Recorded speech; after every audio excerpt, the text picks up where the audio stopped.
नमस्कार मंडळी, welcome back to my YouTube channel.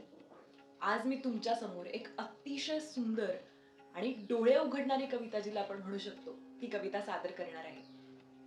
देव म्हणजे काय? देव असेल का?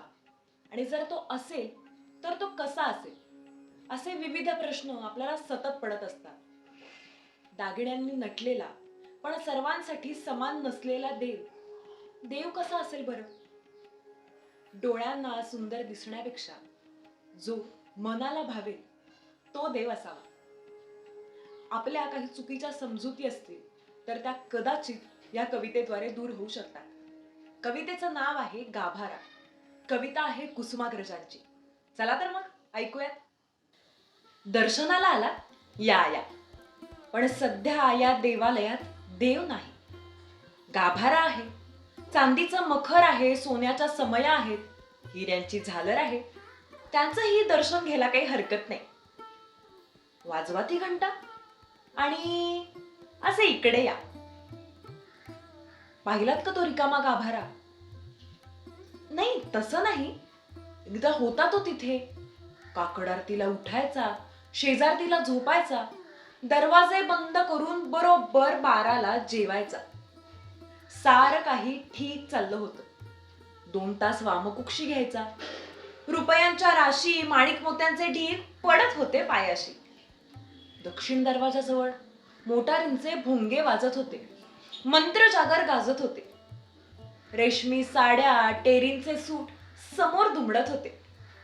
बँकेतील हिशेब हरिणाच्या गतीनं बागडत होते. सारे काही घडत होते हवे तसे. पण एक दिवशी आमचं दुर्दैव, उत्तर दरवाजाजवळ अडवलेला कोणी एक भणंग महारोगी तारस्वरात ओरडला, बाप्पाजी बाहेर या. आणि काकड आरतीला पहाटे आम्ही पाहतो तो गाभारा रिकामा. पोलिसात वर्दी आम्ही दिलीच आहे. परत कदाचित येईलही, पण महारोग्यांच्या वस्तीत जर तो राहिला असेल तर त्याला पुन्हा प्रवेश द्यावा की नाही याचा विचार करावा लागेल. आमच्या ट्रस्टींना जयपूरला पत्रव्यवहार चालू आहे दुसऱ्या मूर्तीसाठी. पण तूर्त तुम्ही गाभाऱ्याचं दर्शन घ्या. काही असलं तरी गाभाऱ्याचं महत्व अंतिम असतं. गाभारा सलामत तर देव 50.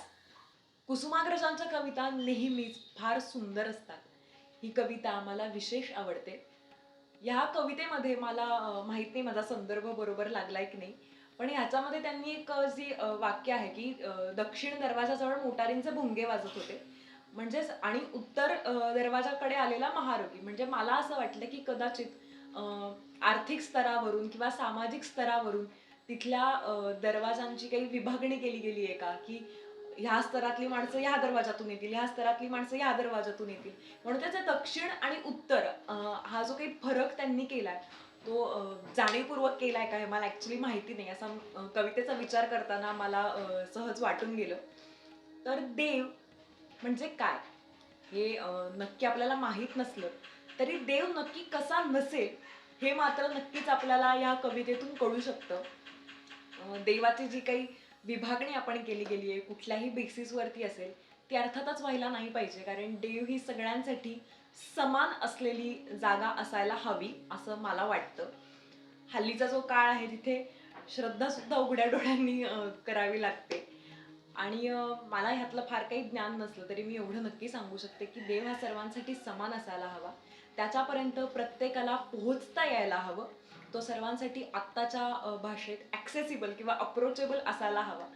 जर तो कोणत्या त्याच्या भक्तांमध्ये विभाजन करत नाहीये कोणत्याही बेसिसवर, आता जसं आपल्या कवितेमध्ये होतं की पण एक महारोगी आहे आणि त्याला आत येऊ दिलं नाही म्हणून देव स्वतः त्याच्यासाठी बाहेर उठून गेला. आणि हाच देव आहे ना सर्वांची मदत करणारा, सर्वांसाठी असणारा. आणि नंतर मात्र त्याला त्याच्या मंदिरात प्रवेश द्यायचा का नाही हे मात्र आपण कोण माणसं ठरवणारी.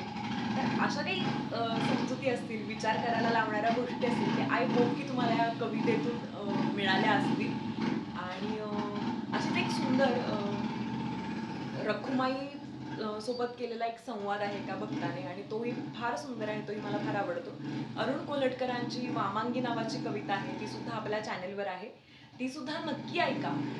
आणि प्लीज जर व्हिडिओज आवडत असतील तर चॅनलला सबस्क्राईब करायला अजिबात अजिबात विसरू नका. आणि भेटूयात लवकरच पुढच्या व्हिडिओमध्ये. थँक्यू.